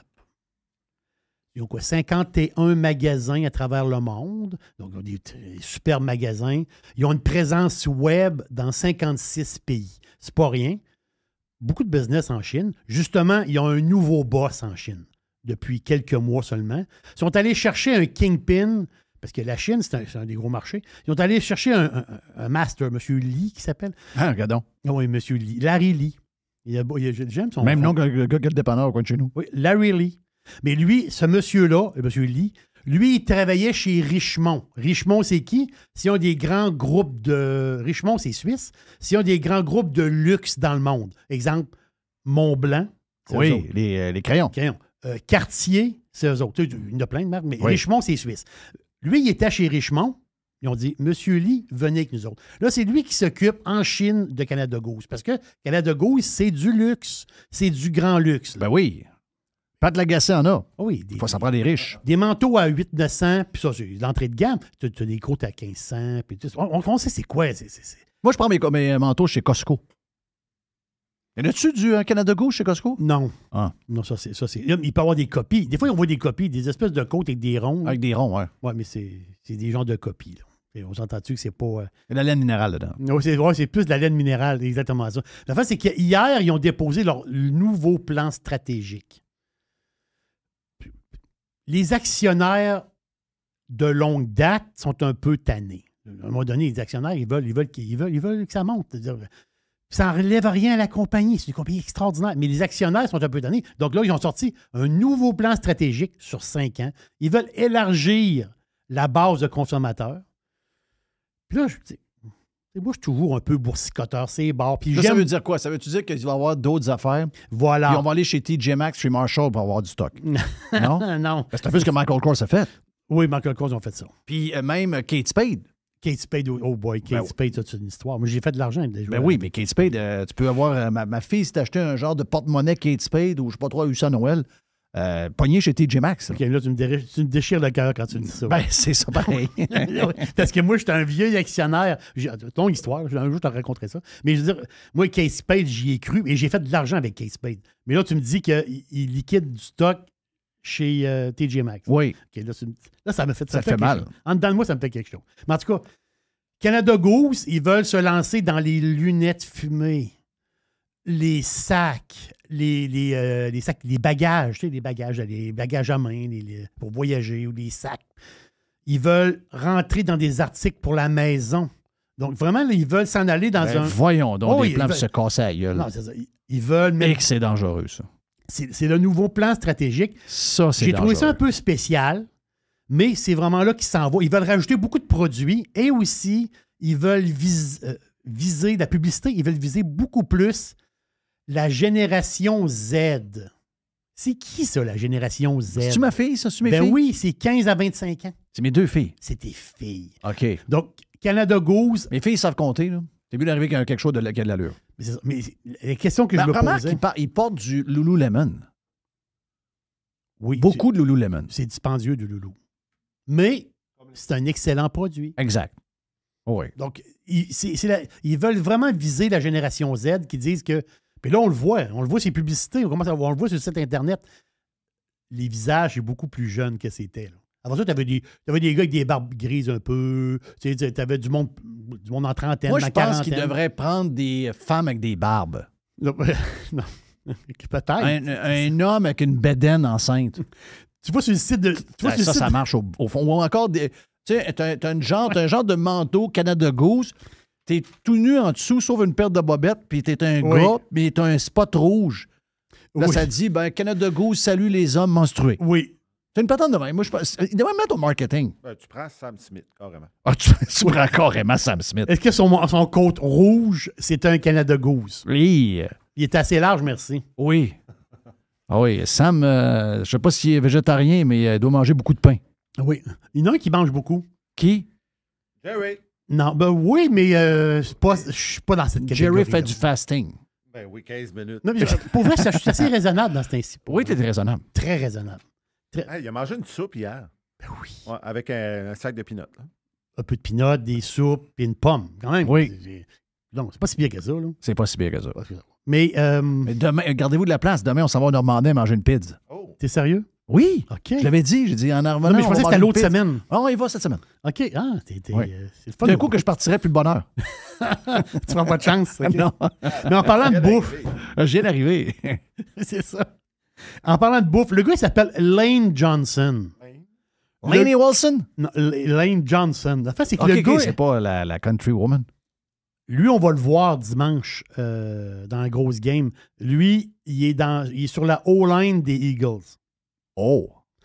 Mais le gars, OK, c'est quand même capoté, le gars, dans une entrevue, là, il a dit qu'il mange 5500 calories par jour. Ben oui. Ben, ils sont tous de même. Ils n'ont pas le choix. C'est pour ça que les joueurs de ligne, vous les rencontrez 1 an et demi après leur retraite, ils ont 125 livres de moins. Là. Ils n'ont même pas fait d'effort. C'est juste qu'ils ont tombé à un menu normal. On parle de bœuf, d'œufs, des œufs, de riz. Il dit qu'il se fait une espèce de grosse popote, là, une espèce de gros lunch. Là. Mais ça ensemble un peu. Là. Du riz, du bœuf, des œufs. Il appelle ça le Monster Mash. Et puis lui, il mange ça. Là, je veux dire. Mais il mange. Pas le choix. Mais je suis allé voir son Instagram. Là, j'ai dit, le gars, ça va être un méchant beef. C'est un méchant beef. 6 pieds 6, pèse 330 livres. Lui, il fait ça. Il faut qu'il mange comme ça pour garder son 330. Oui, parce que son vrai poids doit être 230. Ouais, mais je suis allé voir le gars, Jeff, sur Instagram. Le gars, il pèse 330 puis il n'est pas gras. Hein? Le gars, il a des abs. Là. Le gars, il est Non, c'est malade. immense. Là, j'ai dit, OK, 6 et 6, 330. Je vais aller voir un peu, mettons, Tyson Fury. Fury, c'est un des... Régent nous en a parlé quelquefois. Régent, c'est un maniaque de boxe. Oui. Fury, c'est un des meilleurs boxeurs poids lourds. Yes. Heavyweight. Parce que dans le poids lourd, tu as 3 catégories de poids lourd. Tu as 3... Fury, il est dans les plus gros. Fury, c'est 6 et 9. Je suis allé voir son poids. 270. Ouais. OK, t'as un peu, là. Fury est à 6 et 9, 270. Puis le gars de football, il est à 6 et 6, 330. Avec des abs. Avec des abs. Le gars de football, c'est un vrai monstre. Ah oui, c'est un monstre. Il ne peut pas être porte-parole de Good Food. Là. Non, mais lui, Good Food, c'est un troc pour le par jour. Là. Vous pourrez le voir, c'est Lane Johnson 65, c'est son nom sur Instagram. Lane Johnson 65, il y a des photos de lui. Hey, qu'est-ce que j'ai pour toi aussi? Hey, l'histoire, Ça n'est rien, après, on s'en va. c'est la dernière. On s'en va vers la poubelle à Jeff. Est-ce que c'est cher 900 millions pour le catalogue de Michael Jackson? Ben, il n'y a pas les tunes des Beatles là-dedans? OK. Ça, c'est une bonne question. Il avait acheté les tunes des Beatles, oui. OK. Je pense que Pas toutes, là? Je pense que McCartney les avait récupérés. Je suis OK, pas sûr. Là, OK. je vais OK. regarder. Ben, je trouve ça cher payé. Là. Mais à chaque fois que j'entends ça, je connais rien dedans. C'est ça. Mais la fin, c'est que OK. ça serait un record pour un catalogue. C'est un record. C'est un record. Parce qu'on a vu passer des fois là, des artistes très connus là, qui. C'est genre 300 millions, 400 millions. Tu vas faire le même. Là, 350, 250. On a vu Bruce Springsteen, 500. Oui. Bruce, quand même spécial. Là, je veux dire, c'est pas... Ouais. Oui, mais je veux dire, c'est pas le gars qui a le plus de spin, c'est pas le gars qui a le plus de... Tu ouvres une station classic rock, même si c'est une icône, c'est pas le gars que t'entends le plus de tunes. C'est pas... c'est ça, c'est pas... Il n'y a pas un 4... Il a fait beaucoup d'affaires, les gens l'aiment. Je suis pas en train de dire aux gens qui aiment Bruce Springsteen que Bruce n'est pas bon. Je vous dis juste qu'en redevance, ça doit pas être celui qui rapporte le plus. Et pourtant, il y a eu 500 millions. Il y a eu 500, lui. Là, on serait rendu à 900. Wow! Et Donc, ça, donc, c'est les enfants qui ont ça? Oui, je pense que c'est des enfants qui sont une succession, en tout cas, des héritiers, succession, pas tant Comment de ça choses. être l'enfant de Michael Jackson? Ouais. Mais la fin, c'est que dans le package, Ouais. il ramasse Broadway. Ouais. Il ramasse le show de Broadway. Là, Oui. Il ramasse tout le kit. Ben, tu sais, quand, mettons, le Cirque du Soleil fait un show, il y a de l'argent qui s'en va là-dedans. Voilà. Mais ça, Exact. mais t'as peu. Oui, parce qu'il utilise des tonnes. Même Oui. son image est là-dedans. OK. Dans le sens que t'as un T-shirt avec Michael Jackson, son image est dedans. C'est la totale. Là. Oui. Michael Jackson au complet. Là. Donc, ça serait 900 millions pour Michael. Wow, thank you, man. Voilà pour la boîte. On est stand-by pour aller faire un tour dans la poubelle à Jeff. On va hey, ça fait 2 mois qu'on n'a pas chanté. On l'a chanté. Moi, j'étais à distance.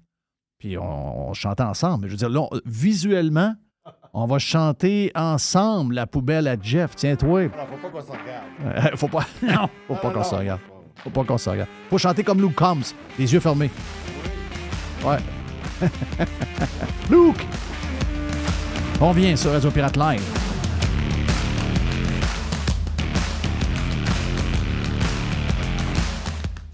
Jeff Filion. Radio Pirate. Do you like it? Yeah. 100%. Pirate. Ouais, finalement, je trouve... on chantera la poubelle demain. Non, mais c'est parce que... Nous, on est en onde depuis 7h30 ce matin, puis on essaie toujours de... On n'arrête jamais en passant. Là. On n'arrête presque pas, puis on se tient un jour. Jerry tient un jour. Madame Poubelle qui fait 2-3 affaires. Elle s'occupe de la pub, elle s'occupe de l'admin, elle nous check des nouvelles. Jess est pareil, Mr. White est pareil. Donc, on vous tient au courant de le plus possible de ce qui arrive, mais l'histoire qu'on vous a parlé là, de Laval qui fait jaser de tout le Québec, ça semble relié à une histoire de santé mentale. D'abord, premièrement, il y aurait 2 enfants, de ce que je comprends, de décédés. Vas-y donc. Il y a 2 décès, 5 blessés, mais ils n'ont pas dit que les décès, c'était des enfants. OK, mais au départ, on Ils avait ont eu pas comme confirmé. information qu'il y avait 5 enfants qui étaient impliqués dans l'histoire. Je ne peux pas faire de conclusion, là, effectivement, là, mais ça semble être... écoute, c'est quelqu'un qui a eu un gros problème, là. Donc, le maire de Laval, Stéphane Boyer, a par ailleurs affirmé que la santé mentale est un enjeu extrêmement important et que malheureusement, Laval a été le théâtre de plusieurs tragédies ces derniers mois. C'est un enjeu qu'il faut prendre au sérieux, a-t-il martelé. Le chauffeur de l'autobus a ouvert la porte. Il a retiré tous ses vêtements. Oui, s'est mis tout nu. Et il était totalement nu. Oui, c'est malade. Puis là, il y a des gens ils ont sauté dessus. Oui. Pour essayer de le OK, c'est maîtriser. un enjeu. J'essaie de... Peut-être pas le temps de parler de ça, là, mais... C'est quelqu'un qui a pété une coche, quelque chose. Oui, mais le monde va pas bien, Jerry. Je sais, mais... Après ça, là, vous... c'est parce que je sais comment ça va virer, là. Puis c'est peut-être pas le temps même de parler de ça, mais Je c'est lui, comprends. c'est lui qui l'a soulevé, là. OK? Mais je sais c'est quoi qu'ils veulent. Ils veulent plus d'argent, plus de programmes, plus de ci, plus de ça. À toujours été le même. Mais je ne sais pas c'est quoi son problème à lui. Mais lui, il dit qu'il y a plusieurs histoires qui arrivent, puis on en entend plein d'histoires. OK? On vit dans une époque qui est complètement cinglée en passant, là. Mon feeling, là, c'est qu'il va falloir revenir les pieds sur terre, là. Puis les pieds sur terre, là, ben, pour revenir les pieds sur terre, il faut savoir c'est quoi qu'on fait qui fait qu'on est rendu complètement pété. Là. Parce que ce qu'on va faire, on fait comme la santé. On va régler le problème à la fin. On va vouloir régler le problème quand le monde est malade. Ah, on va les soigner. Mais non. Pourquoi ils sont malades? Pourquoi ils sont malades? C'est-tu parce qu'ils sont pas assez actifs? C'est-tu parce qu'ils mangent de la merde? C'est-tu parce que... Le but, c'est qu'ils ne soient pas malades pour pas qu'on les aide d'impact, pas qu'on les soigne. Pourquoi ils sont malades? Pourquoi il y a un problème de santé mentale? Puis je vous dis pas que on est... c'est pas du Québec bashing, là. Il y en a partout de la maladie mentale. Il y en a dans toutes les sociétés occidentales. Il y en a moins dans les endroits où ce que le monde a faim. Il y en a plus où les gens ont une vie plus facile. Une vie, comment est-ce que tu pourrais dire ça, Jerry? Une vie... Coussinée. Ouais, l'autre terme, c'est plus... quand on dit là, que les gens font... ils se pognent le beigne un peu de la journée là, du... la L'oisiveté. Merci. de l'oisiveté. On est dans une société d'oisiveté. Là. Regardez c'est quoi nos problèmes. Regardez de quoi on jase en société. Regardez ça, puis reculez-vous un peu. Là. Puis demandez-vous, on est-tu en train de s'occuper des vraies affaires? Moi, c'est pas moi qui le soulève, là. Mais on est... Je ne sais pas pourquoi on veut réinventer le monde à chaque jour qu'on se lève. Il y a des gens qui ne font pas le job dans lequel ils sont impliqués. Ils rêvent à sauver des glaciers. Alors que il y a des quartiers pauvres qui ont besoin d'aide. Alors qu'il y a des sans-abri qui dorment à terre à moins 30 degrés. Sauvons le monde à la place. Comment? Sauvons le monde à la place. Ben, moi, mais il faut que le monde qu'on a élu pour prendre ces décisions, on leur a pas dit de s'en aller faire des patentes au Mexique avec Flip Fabrique. On leur demande de prendre la ville de Montréal, là. Qu'est-ce qu'ils ont fait pendant qu'il y a eu la COP 15? Ils ont pris tous les mendiants qu'il y avait alentour du centre des congrès. Ils nuisaient, là. OK. Vous savez, c'est quoi ce coin-là? Le métro est là, le quartier chinois, là, puis tu as la place où les gens de Montréal, vous savez, là, ça rentre, là, cette place-là, là, puis il y a tous les commerces, là, le Tim Hortons, le Subway, puis attendant. Là, dans ce coin-là, là, ça rentre tout le temps en plus. Il y a plein de sans-abri, là. Pas de l'autre bord, mais de ce bord-là, là. Qu'est-ce qu'ils ont fait pour essayer de régler ça? Ils les ont pas amenés au show, ils n'ont pas essayé de savoir qu'est-ce qui filait pas. Ils les ont pris, ils les ont déplacés, ils les ont mis dans un autre coin. Parce qu'ils ne voulaient pas que la visite voie ça. Ben, si vous posez la question sur la santé mentale, je ne sais pas c'est qui ce gars-là. Là. Mais c'est parce que c'est le maire de Laval qui dit ça. Ça vient de lui, ça. Ben, c'est lui qui a soulevé l'histoire de la santé mentale. Parce que le gars s'est déshabillé. Puis le gars, il avait l'air comme m'a fucké. Mais c'est vrai on peut être victime de beaucoup de gens dérangés. Oui. C'est peut-être une histoire aussi. Je l'invente là. Ça peut être une histoire de consommation. Ça peut être une histoire aussi de jalousie. C'est son enfant qui est à garderie. On la sait pas, la l'histoire. madame n'est pas fine avec lui. Lui, elle trouve pas fine. Lui, elle trouve pas fine. Elle a un nouveau chum. Lui, il est chauffeur de bus. Mais ça, tu peux rien faire contre ça en passant. Ça, il n'y a rien à faire. On contre s'entend-tu que, tu sais, veut dire, on sait rien de ça, mais quand même. Mais lui, il a soulevé ça. Là. C'est lui qui a soulevé ça. La raison pourquoi j'en parle, c'est ça. C'est parce que, parfait, si vous voulez un jour qu'on parle de santé mentale, il y en a qui vont être obligés de retourner à leur bureau, là. Il y en a qui vont être obligés de faire le job. Là. Il y en a qui vont avoir les voyages là, pour des affaires un peu sautées. Là. Occupe-toi des sans-abri, occupe-toi de ci, occupe-toi de ça. C'est vrai qu'il y a beaucoup de monde qui ont besoin d'aide. Il y a raison. Mais ce qu'on va faire, c'est qu'on va demander des pilules, puis on va demander de l'argent pour des hôpitaux, puis on va demander plus de monde à l'urgence alors qu'on n'en a pas. Puis on ne voudra pas régler le problème à la base parce qu'on fait toujours ça. Parce que ça fait travailler du monde. Le malheur des autres, c'est une belle business, là. By the way, là. As-tu vu que c'est pas trop long qu'ils sautent dessus? C'est arrivé un matin, là. On va apprendre un peu. On a tendance à être de même.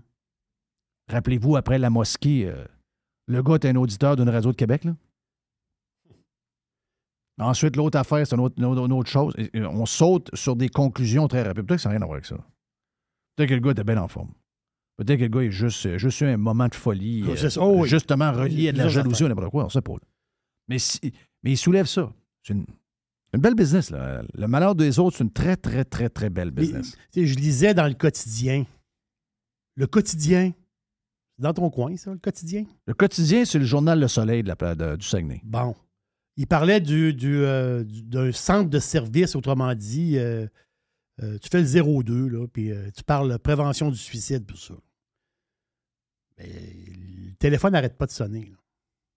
À la journée longue. Je comprends que. Il y a toutes sortes d'appels là-dedans. Je veux dire, puis c'est bien décrit dans. Il y a toutes sortes d'appels là-dedans. Mais ce que je veux dire, c'est que il y a un besoin pour ça.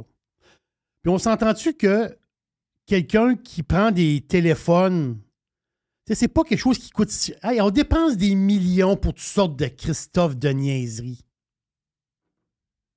Il ne va pas me dire qu'engager quelqu'un pour répondre au téléphone, un de plus, c'est ça qui coûte cher avec un salaire de peut-être 45-50 000. Là. Arrêtez.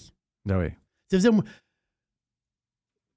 tout ce qui se dépense en niaiserie, L'enfer. on peut-tu faire quelque chose pour le monde direct? Ouais, mais Mais ça en a un service. Ça, c'est un service, Jeff, du monde pour le monde direct. moi, je me bats contre ça. Ça s'en va pas. Moi, je me bats ça s'en va contre pas dans la machine qui est plus humaine, qui n'a plus de lien avec l'humain. Tu sais, l'histoire, là. Je trouve ça très drôle, la patente de. C'est drôle et pas drôle. Pat Lagacé est très drôle, dans le sens que le gars, il est comme nous. C'est pour ça que je l'appelle avec humour. Je ne l'ai pas, le gars. Là. C'est un gars avec qui je le rencontre, je peux jaser avec, pas de misère. Mais quand je l'appelle, c'est un nom de rapper, je l'appelle Fake P. Parce que je sais qu'il est comme nous. Tout le reste, c'est une façade pour avoir des contrats puis se faire aimer. C'est une question, c'est une patente émotive. Puis, mais il n'est pas capable de se retenir parce qu'il est comme nous. Et, pauvre lui, il va se faire traiter de tous les noms par les défenseurs du modèle, mais il fait du Québec bashing régulièrement. Parce qu'il voit des choses terribles. Et aujourd'hui, il a vu, c'est une patente qu'il a entendue à Paul Arcand. C'est Paul Arcand. De temps en temps, Paul Arcand est encore vivant. Mais la madame elle a dit, je suis tombé dans un système qui se fout du monde. Voilà. Son enfant souffre de la maladie de Crohn et ils ont trouvé à Sainte-Justine une patente pour le soulager et elle a eu besoin de l'aide du CLSD. Non, pas ça. CHLS. CKPB. Non, ça, c'est des radios. CJMT. Non, c'est quoi? CLSC. OK. Quelle fréquence? Non, il n'y a pas de fréquence. C'est une bâtisse... c'est une bâtisse plein de monde. Plein de bâtisses, pas une bâtisse. Non, c'est plein de bâtisses. C'est des dizaines et des dizaines de bâtisses pleines de monde. On a une belle dans mon coin, on a une belle. Oui? Oh, oui, une belle bâtisse. Et là, ben, pour que son fils soit soulagé, on a trouvé un traitement. Mais elle avait besoin d'un test de caca. Donc, un test pour les selles. Et ça prenait quelque chose. Mais là, on dit, pas de problème, passe au... Comment? CLSC. CLSC. Parce que la personne, il faut qu'il recueille des selles. Oui. On va le dire poliment. Ça prend un genre de petit bocal. Voilà. Tu as besoin de 4. Tu peux pas arriver pour donner ça dans un plat Tupperware. Là. Ils le prendront pas. Ça prend le petit cop. Ça a déjà marché, là, mais c'est plus de même. Peut-être dans le temps, c'était comme ça. Donc, ça te prend le petit cop stérile. Oui. Mais là, les petits copes stériles, il faut aller les chercher quelque part. Exact. Puis là, la madame, elle a appelé, elle a dit, je passerais chercher des petites copes. La madame au téléphone a dit, oh, toi là, calme-toi les nerfs. C'est pas de même que ça marche. Wow. Ben voyons, elle dit, mon fils souffre, puis là, plus ça va être fait vite, moins il va souffrir. Le prochain rendez-vous dans 3 semaines. Mais elle dit, non, elle dit, je veux pas voir quelqu'un, je vais juste chercher des petites copes. Parce que plus vite que le test se fait, plus vite que tu peux guérir la personne. Exact. Mais il s'en fout. Ah, il s'en fout. Il s'en fout, mais tu peux pas savoir comment il s'en fout. Et là, Pat Lagacé qui bâche le modèle québécois, ça me fait toujours mal de bâcher le modèle québécois. Je lis ça me fait mal, ça me fait de la peine. Et là, il dit que c'est un réseau d'une machine soviétique. My God! Des grosses accusations. C'est des grosses accusations. Est-ce que Pat Lagacé est un pirate dans le fond de lui-même? Je pense que oui. Il rêve. Pat Lagacé rêve de mettre un petit drapeau sur son compte Twitter. Je sais qu'il rêve de... Il a tellement hâte d'être libéré de cette lourdeur, de faire plaisir à la direction du 98.5, de Télé-Québec, du journal. Il a tellement hâte d'être libre et de dire « Je suis un pirate ». Parce que c'est ce qu'il fait. Il fait du bashing, comme nous. Il fait pas du bashing. Il est en train de voir que le modèle est inhumain. Okay? Par après, là, toute l'histoire finit plus. Là. Puis là, ben, il dit, ouais, le fédéral n'est pas fin, il ne donne pas tout l'argent, mais il dit, tout le côté, l'autre, il dit, le problème, c'est le gouvernement du Québec et ses systèmes de santé québécois, puis c'est les fonctionnaires du Québec. Bon, ben, c'est ça. C'est ça, la grandeur. Les amis, c'est ça à la grandeur. Et c'est ça que nous, on dénonce. Ah, eux autres sont pas fins avec le Québec. Eux autres, c'est des anti-Québécois. Tu dois partir, toi. Chris ton camp. Ouais. Pas certain que tu peux te passer de mes impôts tant que ça. Je regarde ça, on avait besoin de beaucoup, là. Après moi, si on est plusieurs à partir, vous êtes dans la merde. Vous manquez une couple de milliards. Mais, vous comprenez le point. Il est là. À un moment donné, il va falloir revenir aux vraies affaires. Oui, exactement. Exactement ça. Puis, dans les 2 dernières années et demie, avant la fin de la COVID, c'est ça qu'on a fait. On a fait beaucoup de malheur avec les jeunes. Ah, le vapotage. On va faire quoi, le vapotage? Qu'est-ce que vous pensez qui a été... Le vapotage, était là. Le vapotage sera encore trop présent probablement chez les jeunes, mais qu'est-ce que vous pensez qui a aidé le vapotage à devenir si populaire dans les 3 dernières années? Assis dans le fauteuil à la maison. Merci, bonsoir. J'aurais un audio. Ah oui? Attends. OK. Est-ce que tu as le logo qui réagit? J'ai ça ici? Non, oui. Bon, je vais mettre, pendant que tu fouilles, je vais mettre le logo qui réagit.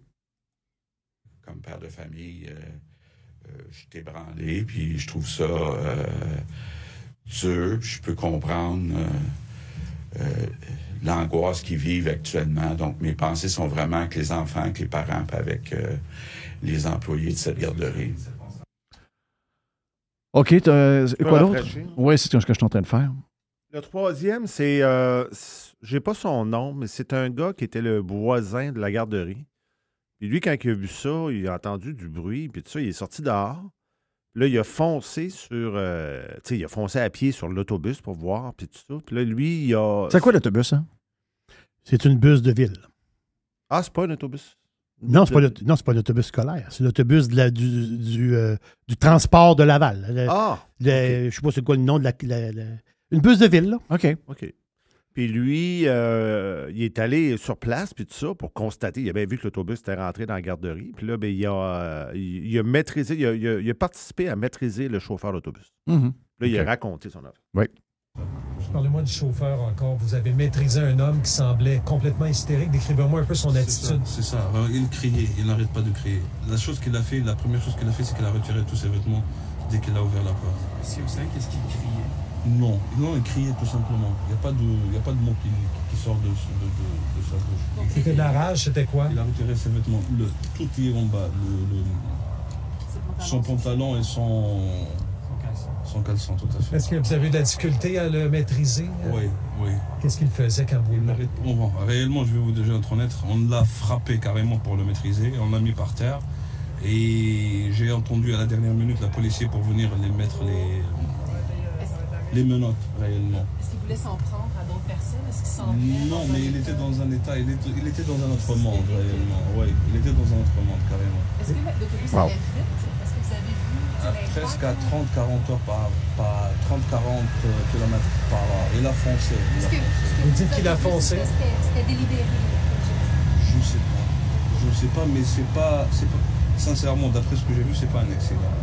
C'est fait exprès. Wow. C'est la STL. Oui, bravo à lui. Mané, lui, dans l'audio qui est plus long un peu, il dit depuis que j'ai maîtrisé ce gars-là, il dit j'ai pas arrêté de fumer. Il dit je passe une cigarette après l'autre. Ouais. Il est sur le traumatisme. Écoutez, il y a du monde qui va pas bien. Ça, c'est clair. Les tueries qu'on voit aux États-Unis, c'est ça. Exactement. Puis quand je dis que c'est occidental, ben c'est occidental. Notre folie n'est pas propre à nous autres. Là. Le monde, moi je dis souvent, on ressemble des fois aux Romains. Les Romains étaient perdus. Là. Il n'y a plus de but, il n'y a plus de... Il n'y a plus de but, il n'y a plus rien. Il n'y a plus rien, il n'y a plus de... Moi, je trouve qu'on est perdu. On est là, en tout cas. Non, mélangeons pas les affaires, là, mais on est défocus, ben raide. On est complètement défocus. Tout le monde. On est ailleurs. On est ailleurs. Il faut venir au... Mais c'est après ça qu'on court. Hein? C'est après ça qu'on court. On essaie de courir après ça. C'est fermer les TV, fermer les téléphones, se ramasser dans une place où ça ressemble un peu à 1974. On fouille, on essaie de trouver, on cherche un peu. On cherche un peu, regarde. Triste pour ces enfants-là, triste pour les familles. Puis, qu'est-ce qu'on peut dire de plus? Rien, vraiment. Il y a une anecdote l'autre jour, Jeff, de quelqu'un que je connais, qui me disait je communique avec quelqu'un, puis là, on communique par texto, par écrit. Là. Puis c'est pas une question de technologie ou pas. Là. Ça n'a pas rapport. Là. Je communique avec cette personne-là, puis là, il y a des choses qui ne marchent pas. Là, on ne se comprend pas. Puis on s'est appelé. Puis le problème s'est réglé. Tu sais, à un moment donné, l'humain a besoin d'un contact avec l'humain. Et l'humain a besoin des fois de compassion, de se faire comprendre. Tu sais, entre deux mots, il peut y avoir un silence, il peut y avoir quelque chose. Un humain avec un humain. Mais une machine, c'est pas humain. Il n'y a rien d'humain dans une machine. Il n'y a pas d'humain. C'est parce qu'on a l'impression de parler à plus de monde. Mais on fait du volume, mais on ne fait pas de la qualité. Voilà. C'est aussi simple que ça. C'est aussi simple que ça. Mais le gouvernement est une machine. Le gouvernement, en général, c'est une grosse machine. Donc, l'humain, à quelque part, est oublié. Et l'humain, ben, c'est citoyen. Oui, c'est ça. Je pense que tout le monde, beaucoup de monde, tu sais, beaucoup de monde, on a puis c'est pas cet événement-là, c'est pas arrivé à matin, là. Non. Il y a d'autres affaires, c'est juste que si on continue sur ce chemin-là, on va avoir beaucoup d'histoires. Tu sais, les États-Unis, c'est leur gros problème. Là. C'est un problème majeur. C'est majeur. Majeur. Il y en a des gens qui disent, c'est les guns. Arrêtez. C'est pas les guns. C'est comment ça se fait que quelqu'un qui a envie de prendre un gun et de faire ça. Le gars, aujourd'hui, il n'y avait pas de gun. Le gars, aujourd'hui, il n'y a pas de gun. Il a pris un gros gun. Mais tu vois-tu, au lieu de parler du problème, ils parlent du gun. Ouais. Parce qu'ils savent où on va arriver si on parle du problème. Ouais. Sur vos téléphones, je vous ai envoyé la photo de l'autobus. Vous allez voir, ça va vous montrer l'impact. à quoi ça ressemble la scène. OK. Tu nous as envoyé ça par Messenger? OK. Wow.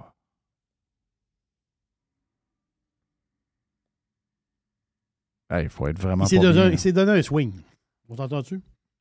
Il faut vraiment pas être bien. Là. Ah non, ça veut dire qu'il est rentré à pleine vitesse. Tu vois que l'autobus n'a pas d'affaire là. Ah non, il l'a écrasé puis il l'a rentré dedans. Là. OK, regardez, on va laisser les choses aller dans le sens que le temps va nous dire exactement qu'est-ce qui s'est passé. C'est ça. C'est triste. C'est triste. C'est pas bien le fun. Pas bien le fun. Oui, merci Jerry, merci à Mr. Yes. White, merci à notre ami Joamel également. Puis on se reparle demain jeudi. Demain, on lance déjà. Hein? Demain, on lance déjà le week-end. C'est demain. Demain, on lance le week-end. Oui. Et en plus, après, on s'en va manger de la pizza au Normandin. Hey, la boîte football du Cosmos Traiteur. Vous allez sur nos réseaux sociaux. 100$ pour 6 à 8 personnes. C'est rien, là. Puis c'était écœurant comme boîte. Donc, même pour les cheap, tout le monde. Donc, si vous êtes dans la région de Québec, allez sur nos réseaux sociaux. Le code barre est là ou encore le lien. 100$, taxes incluses pour les pirates au lieu de 115$. Donc, un super deal. Il était déjà pas cher à 115$, on va se le dire. On se reparle demain sur Prime. Allez vous abonner en passant, radiopirate.com. Ou encore demain pour ceux qui nous écoutent sur le live. On va être là demain à partir de midi. See ya. RadioPirate.com. A definite breakthrough step in home entertainment.